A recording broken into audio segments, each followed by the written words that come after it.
Hello दोस्तों, नमस्कार। स्वागत है आपका फिर से नई वीडियो में। दोस्तों आज की वीडियो में हम देखने वाले हैं इंटरनेट सिक्योरिटी पर संक्षिप्त लेख लिखी है। तो चलिए देख लेते हैं इंटरनेट सुरक्षा की समस्या की विवेचना। तो चलिए देख लेते हैं। अथवा में एक और प्रश्न है कि सिक्योरिटी कंट्रोल कितने प्रकार के होते हैं।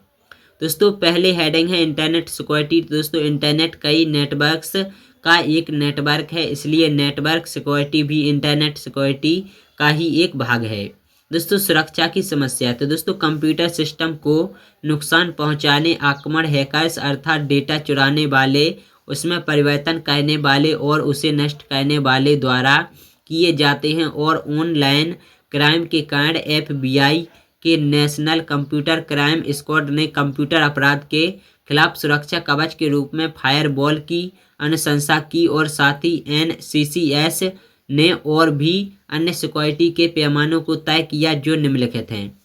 पहला है अनुचित एक्सेस के खिलाफ लॉग इन बैनर्स द्वारा चेतावनी। इस बात को स्क्रीन पर लॉग इन के समय दर्शाता है कि कोई अनुचित यूजर सुरक्षित सिस्टम में प्रवेश लेने की कोशिश कर रहा है। और दूसरा है की स्टॉल लेबल मॉनिटरिंग। तो दोस्तों इसके अंतर्गत किसी निश्चित वर्क स्टेशन पर समस्त की स्ट्रोक को पहचान कर किसी फाइल में रिकॉर्ड करते हैं। और इन फाइलों की एडमिनिस्ट्रेटर विवेचना करके यह तय करता है कि कितनी बार उस स्टेशन द्वारा लॉगिन करने का प्रयास किया गया। और तीसरा है टेलीफोन कंपनी द्वारा ट्रैप एंड ट्रेसिंग सर्विस। तो दोस्तों इस सर्विस के द्वारा हम सभी आने वाले टेलीफोन कॉल्स को ट्रेस करके उनके स्रोत तक पहुंच सकते हैं, जो हमें दूरस्थ और अनुचित एक्सेस रोकने में मदद करते हैं।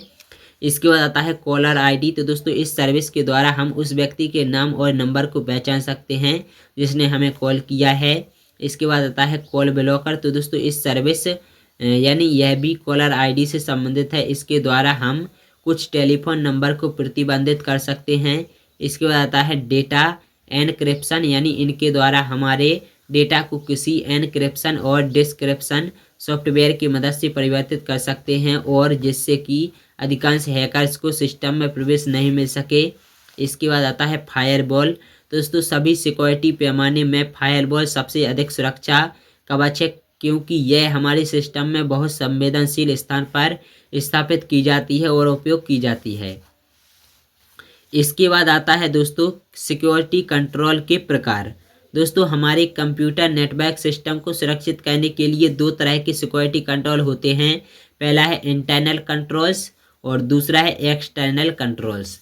तो दोस्तों इंटरनल कंट्रोल्स क्या है?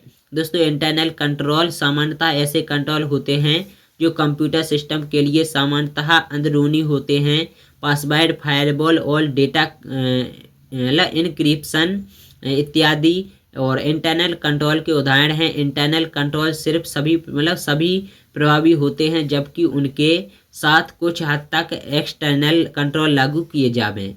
एक्सटर्नल कंट्रोल्स, तो दोस्तों एक्सटर्नल कंट्रोल सिस्टम के उस भाग को कंट्रोल करता है जो सिस्टम स्वयं नहीं कर पाता है। एक्सटर्नल कंट्रोल की तीन प्रमुख श्रेणियां इस प्रकार हैं। पहला है फिजिकल कंट्रोल्स, दूसरा है पर्सनल कंट्रोल्स और तीसरा है प्रोसीजरल कंट्रोल्स। तो दोस्तों फिजिकल कंट्रोल्स क्या है? ये फिजिकल सिक्योरिटी के पैमाने होते हैं जो कंप्यूटर सिस्टम को सुरक्षित करते हैं। रूम को लॉक करना और एयर कंडीशनर रूम्स जो यह तय करता है कि सिस्टम अपने अनुरूप वातावरण में कार्य करे। और कीबोर्ड लॉक्स फिजिकल कंट्रोल के मुख्य उदाहरण है। और इंट्रा नेटवर्किंग के प्रचलन के कारण फिजिकल कंट्रोल को महत्व कम होता जा रहा है। और एक बड़े इंटरनेट सिस्टम में हमारे अपने सिस्टम को छोड़कर किसी अन्य को भौतिक रूप से सुरक्षित करना असंभव है।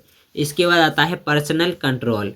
तो दोस्तों ये ऐसे तकनीक और नियम होते हैं जिनको अधिकारी उपयोग करके यह तय करते हैं कि ऑर्गेनाइजेशन के कंप्यूटर सिस्टम के लिए किस पर विश्वास किया जाए। जब एम्प्लॉय को कंप्यूटर सिस्टम के ऊपर वाले लेवल का एक्सेस प्रदान किया जाता है, तब एम्प्लॉय की स्क्रूटनी बहुत अधिक होना चाहिए। और इसके लिए इंटरव्यू और पुराने क्रियाकलापों की जांच कर पॉलीग्राफ टेस्ट इत्यादि किए जाते हैं। तो दोस्तों ये था वीडियो। बाकी अगर आप लोगों को वीडियो पसंद में, लाइक ना शेयर करना, चैनल को सब्सक्राइब जरूर कर लेना। और आप लोग चैनल को सब्सक्राइब कीजिए, क्योंकि हमारे हमें बहुत ही जल्द अपने 50 के सब्सक्राइबर हिट करने हैं, कि मेरा सपना है 50,000 सब्सक्राइबर कंप्लीट करना।